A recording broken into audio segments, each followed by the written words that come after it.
Hello, hello, everybody. Hello, hello. It is me, Eddie K. Phillips. This is the Erudition Network, uh, Black History and Interactive, the interactive Black History and Knowledge session. And take a week off, and then you kind of forget um, how to say the title of the show. Um, we're here today to discuss Black history.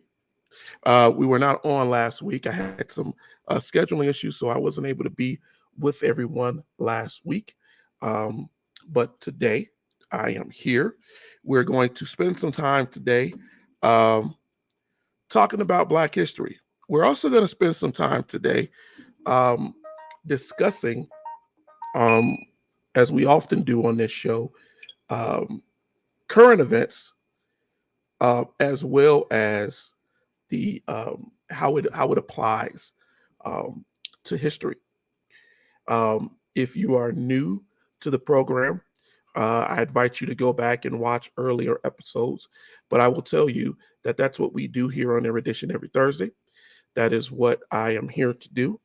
Um, the network was founded with the idea of providing knowledge and information and understanding, and that is in our name.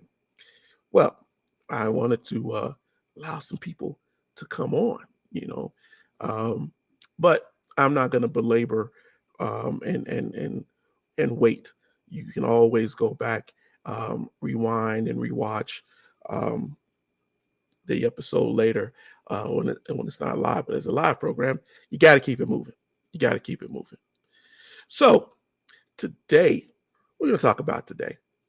First, let me go into something. Oh, we weren't here, as I said last week, but the week before, and the week before that, we did two sessions talking about men who helped to deceive America, men who helped to establish where we are, and great effort was taken um, to go into those gentlemen and to talk about them.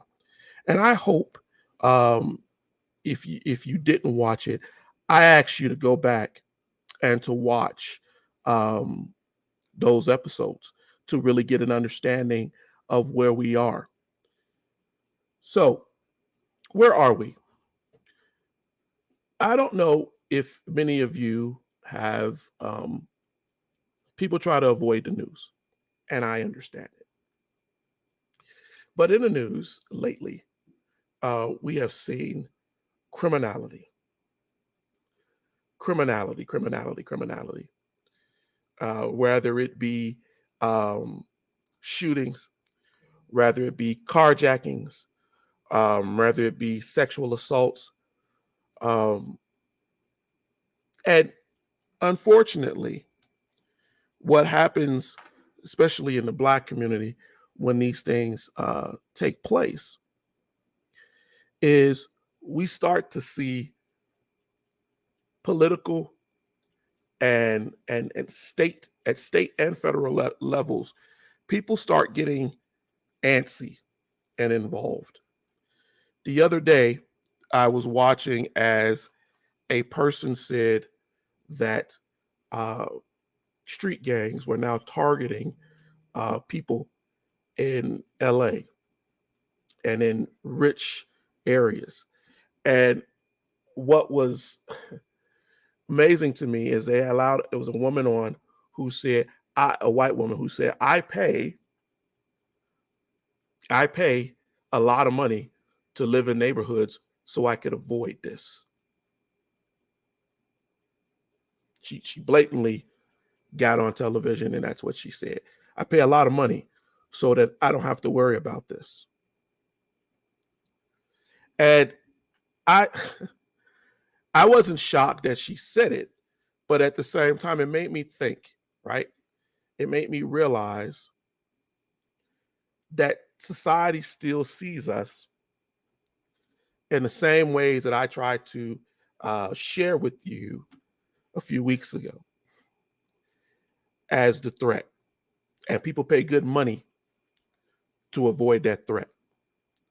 They pay good money to not be involved. we are at a point right now where if we do not understand what is going on, I feel we're going to repeat something that I saw a little bit of as a young teenager, right? As a person who went through and saw how they criminalized and how they opinionized us. In recent years, we go back and we see how remember Hillary Clinton and the super predator idea? Before that, there was Ronald Reagan and Bush Sr. and the idea of the drugged out, criminalized black man, black woman, who either the black woman was living on welfare and criminalized, or the black man was doing drugs and thus criminalized.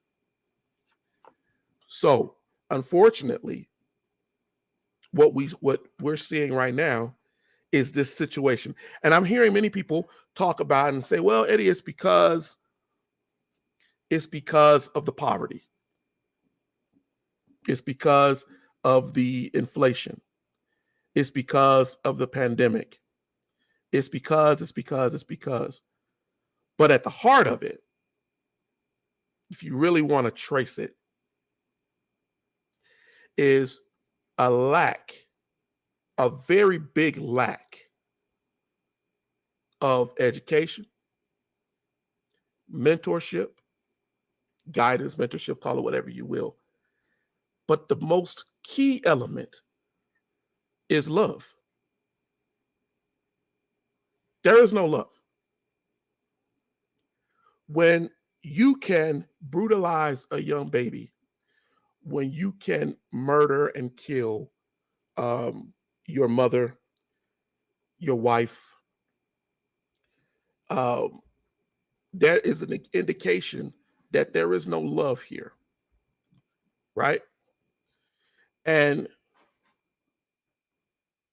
that also feeds from the idea of not understanding who you are. Hold on a moment.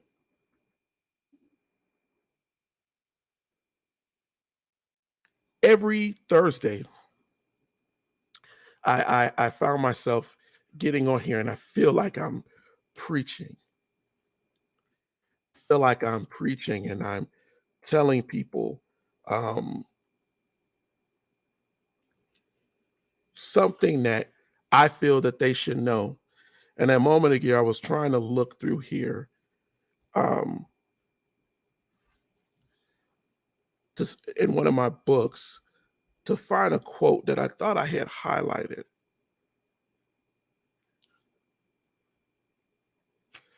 But I don't think that I did.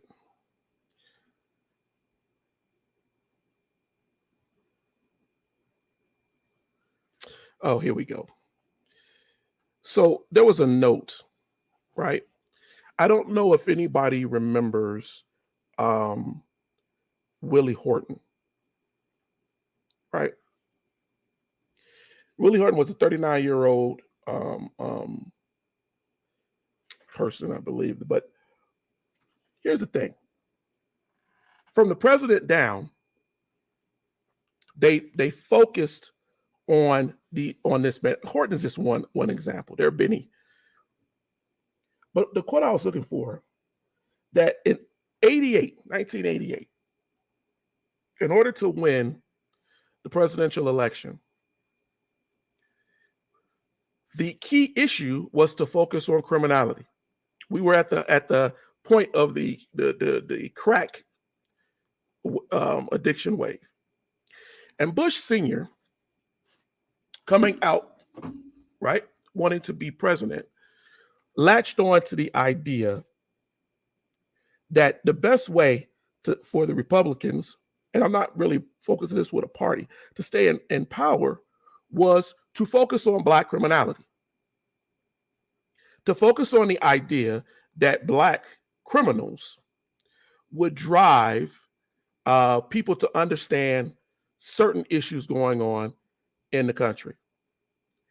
As long as you had that Black boogeyman, right, then you didn't have to worry about there being inflation and issues, or issues going on with the economy, or people not being able to feed their families. You didn't have to worry about that, because all you had to do, right, was say, let's remove any special programs. We don't need special programs to educate those in the ghetto. We don't need that because that's not helping. We need to stop being soft on crime. And unfortunately, that caused a whole nother wave of young Black men to enter the prison systems, to go in and leave families stripped of the father figure, and put undue stress on the mothers and the women, and make them out to be super women.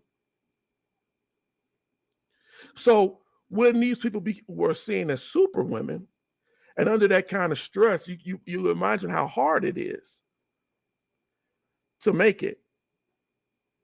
But that wasn't a concern, because every day in the media, every day on television, was the idea that the reason why the country is so bad, the reason why you need strong politicians, moral values, stop being soft on crime,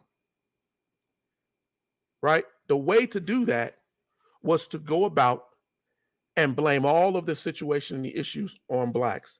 Now you say, well, Eddie, why are you talking about that? Why are you saying that? Because I see us going in that direction right now. That's my opinion. Feel free to come in chat or to drop us something, but that's the way I see it. Well, Malcolm said, you've been misled, you've been had, you've been took, you've been hoodwinked, bamboozled. This is kind of where we're going, because the question needs to be asked, ladies and gentlemen. And yes, this is more of a knowledge session. The question needs to be asked. Why? Who is financing, and why are people, when you see a 13-year-old going to go carjack, where's he taking that car to? When you see someone strong arm somebody for a Rolex watch and beat them or almost kill them, who's buying that? When the police say that we have a special unit, a special squad out here to try to counter these issues, why is this a rising issue? There have been times where the economy has been bad. We just went through 3 years of a pandemic. But why is it so bad right now? Why are we watching people be assaulted, killed, and hurt? And who's financing that? Historically, we can look at times in this country where, and I'm not talking to you about the boogeyman, I'm talking to you about facts, where we saw that our own government helped to finance misinformation campaigns, helped to finance misinformation campaigns so that they could be able to dictate law. W.B. Du Bois once said that the propaganda against the Black man since emancipation in this land, we have faced one of the most stupendous efforts the world has ever saw to discredit people from being human beings in an effort involving universities, history, science, politicians, social life, and even religion. That was from W.B. Du Bois, talking at the earlier part of the 1900s, because he saw it for what it was. He saw it for what the game is. If we are not educating, right? If we are not providing leadership, mentorship, training, then we're going to have a problem. If we look at things in its truth, then we can see it for what it is. we have schools that are not up to par, even though there is no segregation. Even though there is no segregation per se, our schools are segregated. Our schools are separate. And unfortunately, it's like the word of the day, we're still suffering from it. I was reading, and the brother said that, that's what I was looking down at. Empty faces of neglected and abandoned elders, emaciated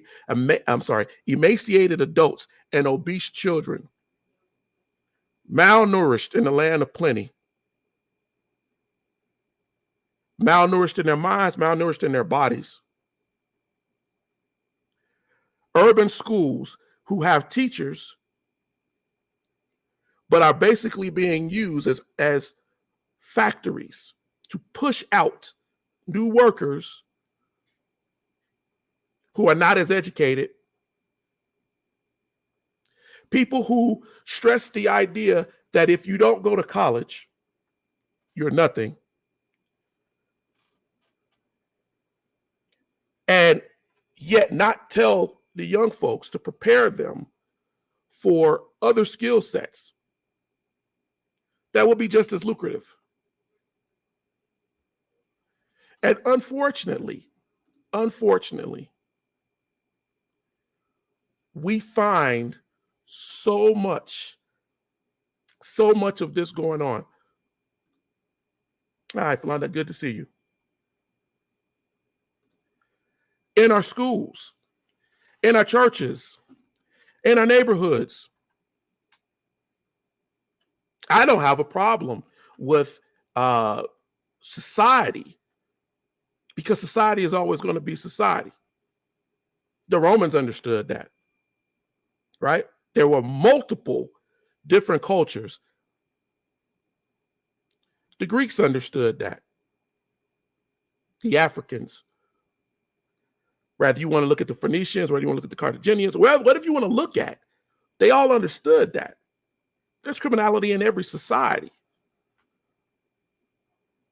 But they also understood, how do you counter that? How do you go about trying to fix that problem? So what did they do? If you wanted to be somebody in those societies, if you wanted wealth, what did you have to do? And that's the question here, ladies and gentlemen, those of you who are with us tonight. What did you have to do? You could have been nobody but education. Education, education, education, education. The inability to understand, even at a military level, let's look at Caesar. If you don't get an education, whether it be military education, whether it be a political education, whether it be an education on how to take care of your house, if you wanted to succeed, you educated yourself at some school of thought that you knew was going to be beneficial. And if you were smart, you understood that education can be ancestral. That those who have been educated, who educate their children and provide knowledge to the next generation, provide them with a better chance of success. So again, we go into this idea of criminality and what we're seeing in society right now. And yet, where are we looking at? What are we seeing in education? What is being done to help us better inform and educate our people? Are we doing it in the churches? Are we doing it in the neighborhoods? Like or dislike the Black Panther Party, one thing that they understood was that the education piece was so huge to changing the mind in the society and the neighborhoods. If you cannot educate, then you cannot grow. I come from being in the city, growing up, not having a lot. But one of the things that I always knew, yes, knowledge is power. Once it's here, it can be utilized. It's yours. They can never take that from you. We need to learn a way to establish education, responsibility. We need to be better. You know, often I look at these programs when we do them on Erudition, and I promise you, I say, if I were to get on here and just talk foolish for an hour, if I did a podcast talking about the size of an actor or singer's behind, if I got on here and talked to you about some Tyler Perry or some movie, people would be on here. But I'm not on here on Thursdays to do that. There is enough of that. What I'm here to do is to try to give you a different take, rather historically, rather using logic to understand. Our families need education. You will hear me say that over and over again in the time that we have left. And I've said it several times as I've gone through this episode. Are you, as a family, mother, father, and siblings, encouraging growth? Do your kids come home and you actually engage in conversation about what is going on in this world? What's the last book that you read or suggested for your child outside of their school? What education program did you say, hey, everybody, let's stop. Let's sit down and watch this to learn together? What have you planted in your progeny, your children, your family, that will go into the next generation? Because if a person is lured into criminality, into evil things, that didn't happen overnight. Knowledge is not gained overnight. It's a consistent process. If you are a man, I'm going to get on the brothers. If you are a man, are you encouraging, this is an issue right here, are you encouraging domestic responsibilities in your home? What do I mean by that? Are you telling your son that it's not masculine to wash them dishes, sweep that floor, iron his clothes, wash his clothes? Those are still educated lessons. Are you taking the responsibility, whether you with that woman or not with your woman, but you have a child? Are you raising that man, that young man, to know what it means to be a man? Absolutely, Jackie. Good to see you. My mother joked with us one time because my wife said that at the time, my 5-year-old son was washing his clothes, putting it in the washing machine, taking it out and putting it in the dryer. But his understanding as the baby with 3 other siblings was different than when we had our firstborn, even though he was also taught to do things well beyond the age of what they thought he should be able to do it. My mother joked because I know she was a joke, because my mother gave me responsibilities as a young man, as the oldest and having all sisters. Mothers, because we got on the brothers, are you allowing your son to understand his masculinity? It's a deep question. Are you giving him what he needs? Jackie said, children need affirmations and lessons on reality, not unrealistic things. Amen. Are you giving him, right? If we keep telling young men the idea of masculinity, born only of a female feminine mind, well, that's not whole. I encourage women to go out and talk to their sons about how a woman sees a man. That is structure. That is what they need. But what I have also seen is women say, don't be like that. You being like your daddy. I've seen women step in and stop young men from understanding what it means to be a man, to be a gentleman, to treat a woman with respect. And unfortunately, what happens is when he gets out there and he's slapping on women, fighting women, abusing women, that starts with what you taught him, man and female, father and mother, about how to interact with these other sexes, these other people. There's a great book that I often suggest that Black men read.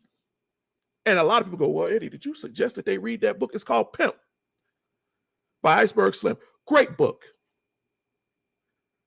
Because if you want to understand why a man would get into criminality, Iceberg Slim tells a part in that book. He talks about how his mother owned a business. She was a hairdresser. And pimps and prostitutes and hustlers would come into her shop and she would do their hair. But he also noticed something at an early age, he was 6, that his mother loved being around those people. She liked the money. She elevated it. And even though his mother was dating a good man, had a good job, steady job, and wanted to marry her and take care of her kids, his mother did not want that because she didn't think it was going to be as lucrative. So she used that man. And Iceberg Slim says, he said, I watched this good man get manipulated. I watched him get on his knees and beg my mama to stay when my mother was leaving and taking us to go chase after a hustler, a pimp. And the man cried, and he said he never forgot that. And he said to himself as a young boy, I will never be like him. So at 6, 7 years old, he fixed it in his mind that it was better to be a manipulator because he saw a good man as a weakness. And that came from the female, his mother. Are you teaching your children on the male and the female side what it means to encourage responsibilities that may seem feminine? As a mother, are you encouraging him to do things, right, that are wholly masculine, but done respectfully?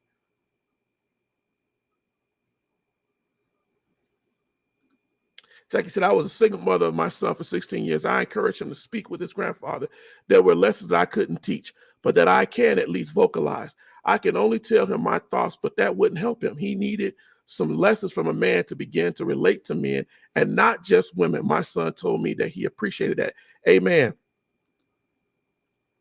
I was blessed to have men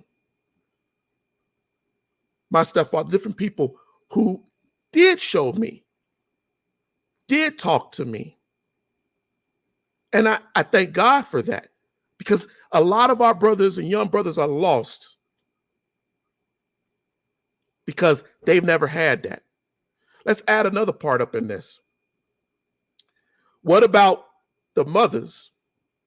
Some of y'all gonna be out here and gonna be mad about this, who used that son as a replacement, even in abuse, for the absent man.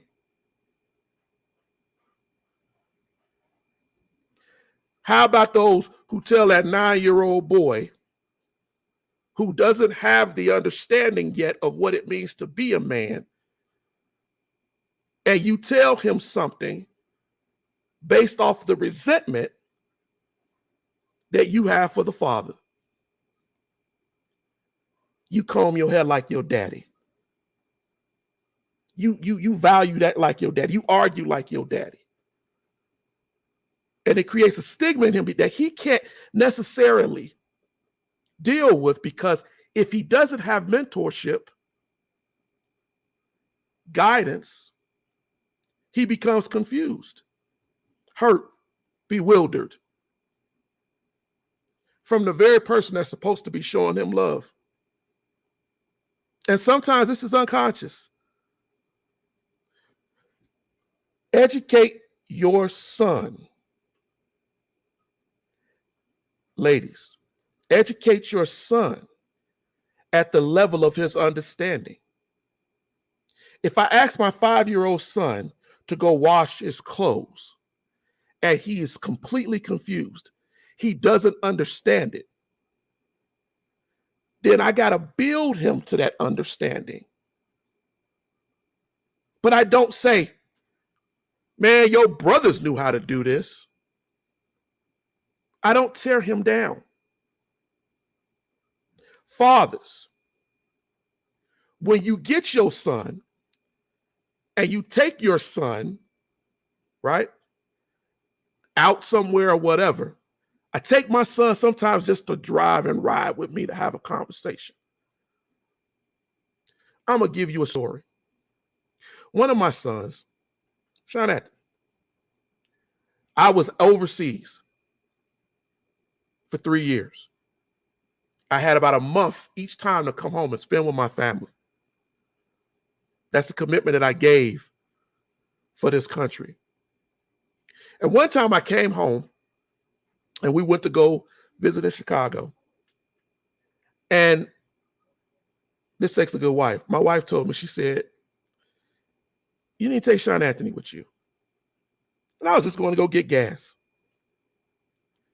And I told my son, I said, hey, come on me. We're going to ride up the street, go get some gas. And we were in the car.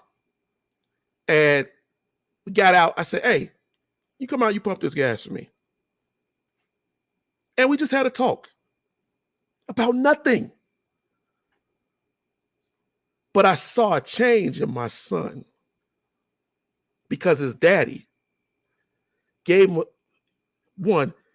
attention, gave him something to do, right? I do that with all of my sons. You want to spend that time constructively. And it doesn't mean that you got to sit here and go over I'm not telling you to go teach a full Black history lesson, steps. But what I am saying, hey, they got a movie out here or a documentary out here. Hey, I got a book. Let's sit down and read this together. Or why don't you read this and then tell me what you think about this chapter? What's your thoughts? Have them to grow. It's not just your sons too. I don't want nobody to think this is sexy. Your daughters too. Grow your children in knowledge so that they can pass it to the next generation. So that they are not out here getting sucked into the school of criminality, because that's the only people that listens to them, that gives them an ear, that tells them that I love you, that gives them love, affirmation, affection, that slap on the back. Bro, you crazy, man. You think it's nothing. is better than the fact of a father who says, I'm not going to hug my son because that's not masculine. I'm not going to kiss my son on the head because I want him to understand that life is hard. And then wonder why a person who's been told that life is hard, rebels and goes out there and takes that hardness out on somebody else because they can't psychologically understand that you don't always got to be hard and in survival mode. Or the young lady who you tell her, come on now, you tell her that you can get a good man because you cute. You got a good body. You get anything you want. You tell a young girl that at 7 years old, or at the time when she's going through puberty, what have you done to her mind?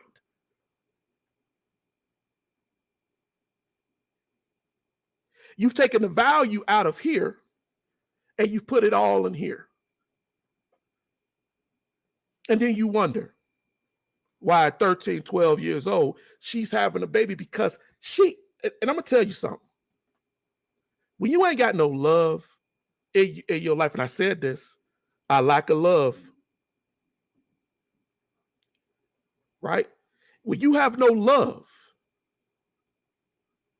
then what winds up happening is you try to find it somewhere because the human body, our souls, our beings need love.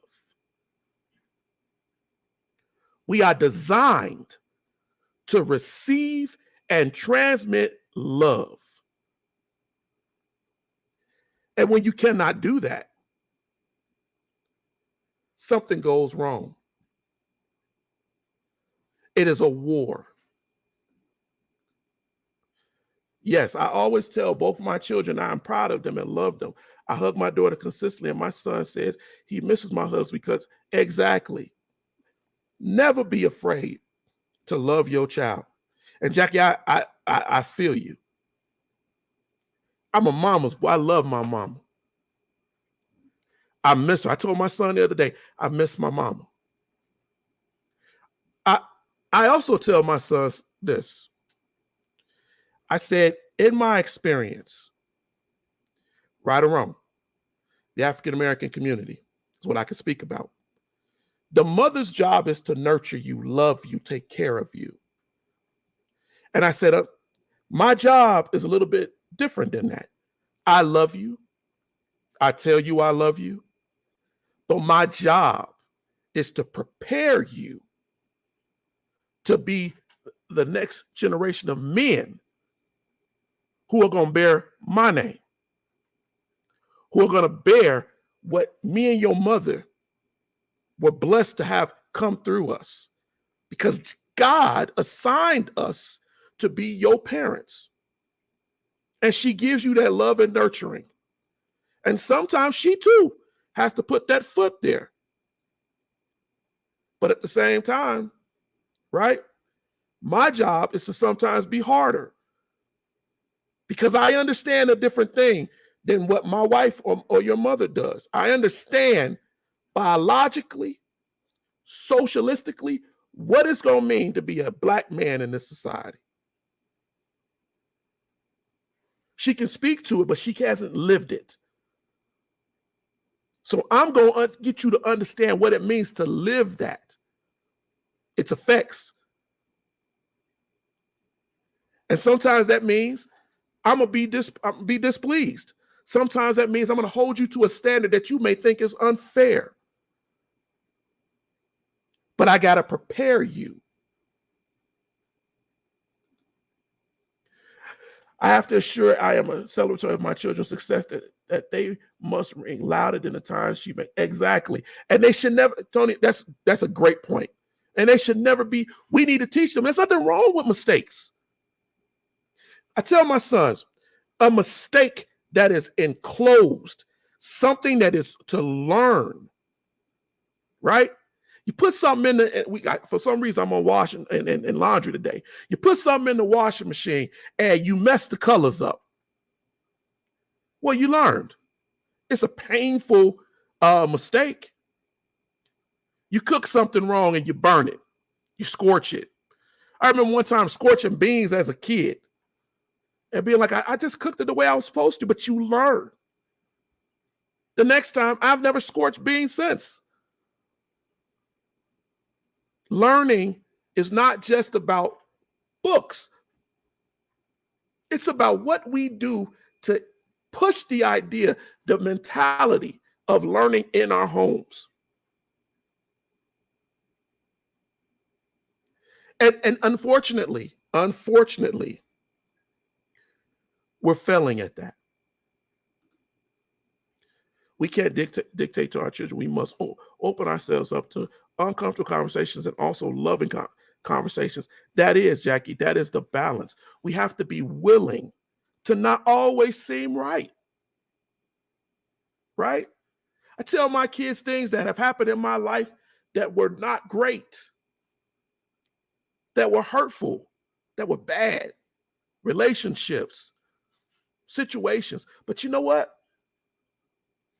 I give that to them so that they understand when they come across that pitfall, oh, my dad or my mom told me about this, as opposed to shocked, stricken, feel they can't talk to anybody about it. We have to do better. We have to get better. You know, one of the other things that I want to talk about tonight, we're running down on time, we hold each other to higher standards. And it's always a difficulty with me when I look at the higher standard thing that we do in the African-American community, because I see mothers who hold their daughters at a high standard. I see fathers hold their fathers. I just told you. But I think when you do that with love, I cannot stress that enough tonight, ladies and gentlemen. Love. Love is a lot different than, bam, go get that kitchen clean. When I told you several times, go get the kitchen clean, we don't need to be a mess, right? And if I do have to get more forceful or authoritarian with you, then you should still know it's coming from a place of love. We used to tell people, me and my wife, when my kids, we were military, we were gone and away from everybody. And we used to tell people, hey, everybody don't discipline the kids. You know, if we're there, just let us know. And we used to tell people this because we understood that this is my son's moment to be with you. If the only thing he learns from you is you slapped him, you hit him, you grabbed him, then he's going to take that back with him. And for the year or whatever time, 6 months, whatever months, years he doesn't see you, that's his only interpretation of you. However, when my sons would get out of hand, because they're kids, me and my wife will go pull their coattails. We go let them know we didn't raise you like that. I have been known to tell my sons when they did something out of pocket, you go over there and you apologize. And humble yourself to the idea what you did was wrong. And stress that in them so that right now, as older boys, older men, I have one getting ready to graduate out of high school, one who's already out in college. But it taught them, and I thank God for a supportive wife, because see, I cannot stress that enough too. That's why I'm trying to give you both sides of this conversation tonight. If we're going to stop what is going on in our society, if we're going to stop before we go back into, exactly, Jackie, absolutely. If we're going to get outside of what we're seeing, it's going to take love and kindness. And a lot of y'all don't want to hear that. A lot of y'all tell me it's going to take locking their butts up, killing them. I'm sure at the time of Jesus, he walked around and saw criminals too. But so many of us don't want to take that time. I grew up in a church. Me and my wife met in church at a young age. We grew up under a ministry where, in my opinion, I got cousins, brothers, sisters. We all grew up together in that church. Me and my wife, right? That's true, Jackie. We understand each other. Don't always mean we agree, but we understand each other. Because at the heart of all of that is love. We were taught love, compassion, understanding. And if you're not getting it in church, if you're not getting it at school, if you're not getting it in the neighborhood, and then you can't even come home and get it,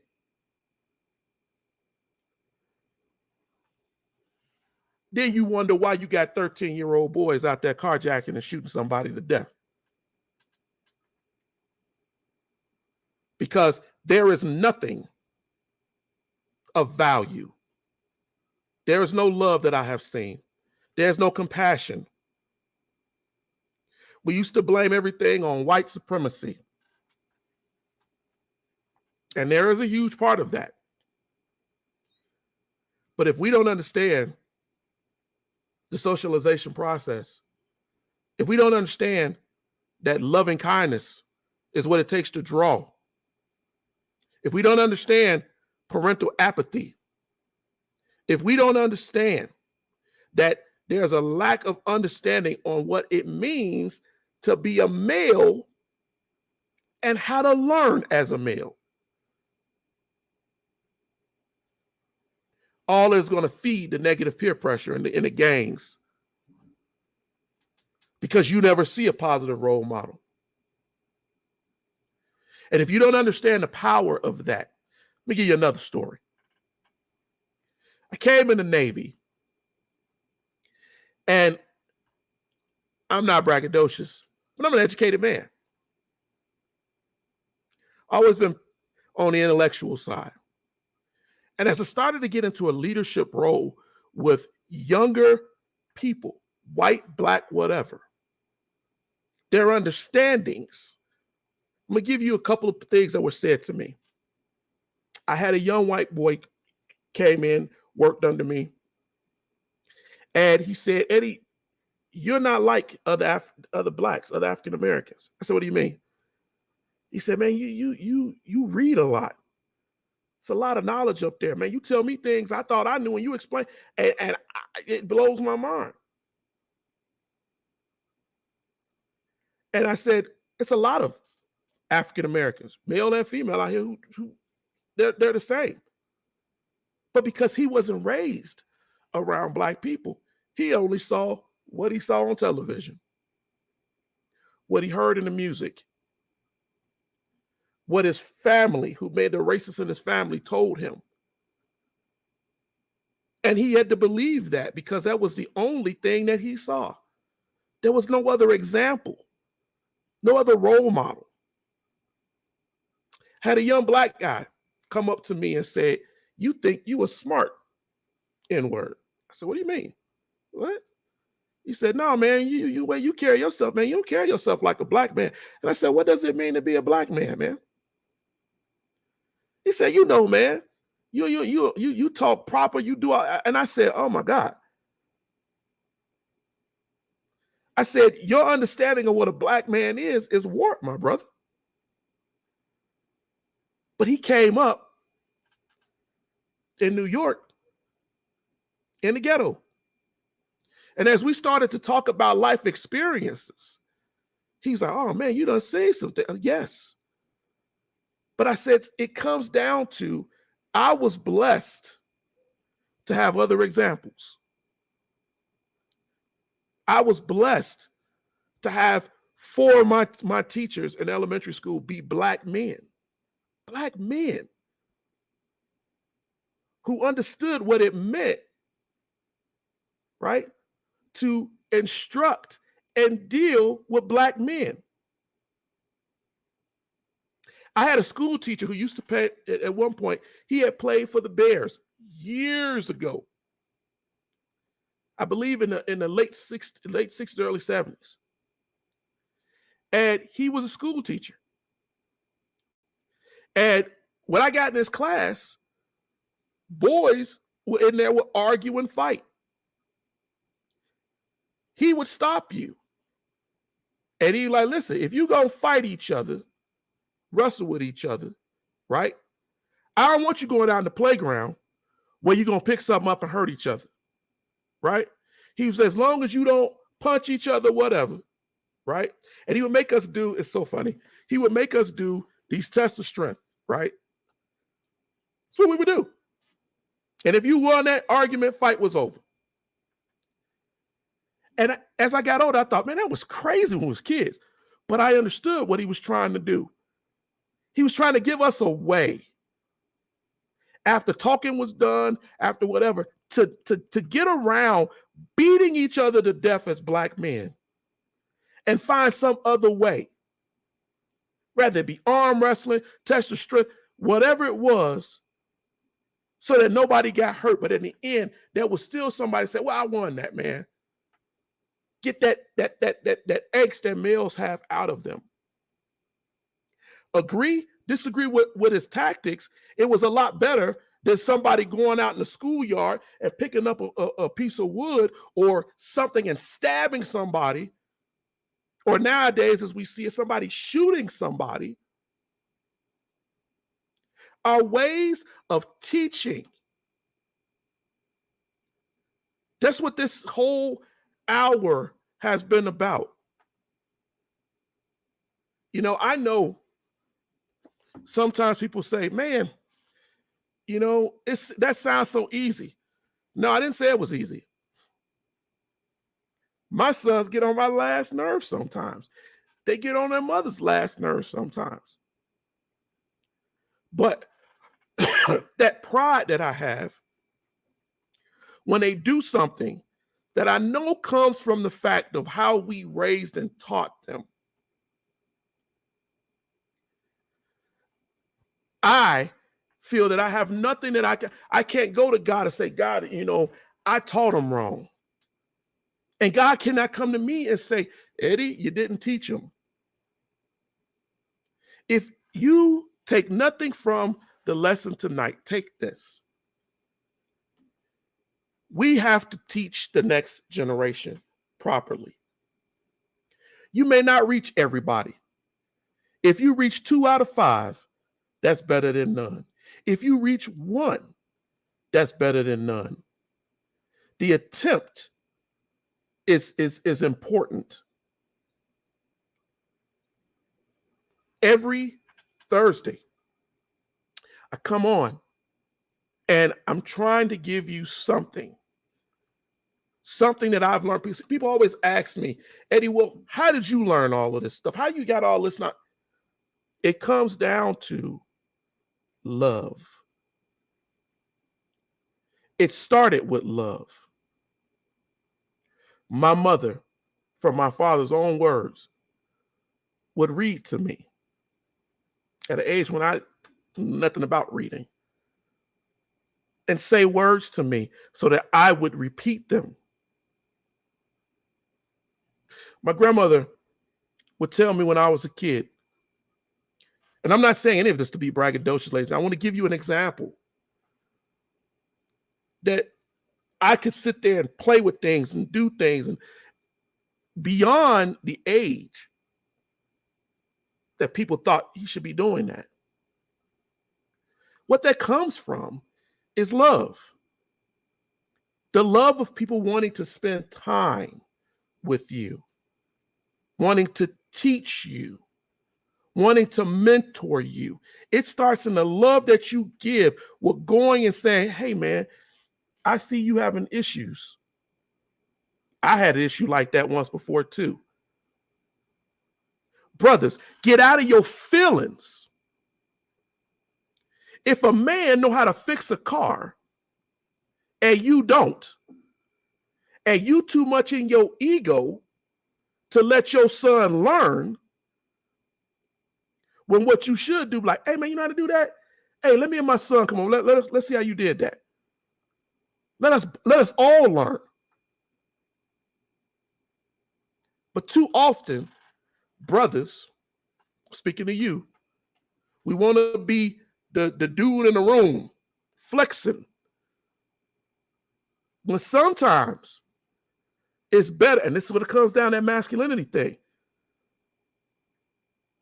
Sometimes it's absolutely nothing wrong with taking a beat and learning something. With dropping that male ego that we stoke in our men. Strut, man. Feel like you a man. That's a part of being a man. Absolutely. But we also have to understand, as a part of being a man, that means in order for me to learn, I gotta fail. I gotta understand I don't know everything. That's growth. You will not grow if you don't understand that. Mothers, let your sons fail. Let your daughters fail. If it is a failure that you can control as a learning lesson, let it happen. Stop closeting them so that when they get out in the real world and they fail, they can't get back up because they never learned how to fail, brush your shoulders off, get back up and go.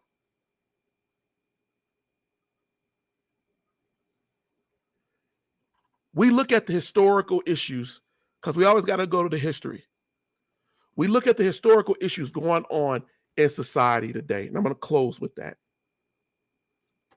And we have to understand where they come from, why they are there. And a lot of it comes from what we're failing to teach in love. So my son said, fail forward. If you fail forward, just keep going. Dr. King said that the shattering blows of the Black family have made it fragile, deprived, and a lot of times psychopathic. Because we do not teach that we can keep going. That this is not a life ender.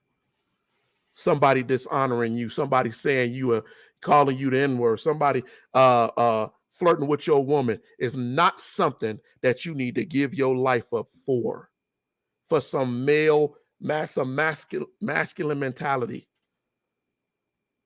that is not even based in truth. It's all fallacy. Ladies and gentlemen, that is my hour. I am so happy with you, all of you all who stuck with me today. Please share this episode. Please share this episode. Encourage young people to watch it. We're going to, as I said, we're focusing on young people this year. We have to.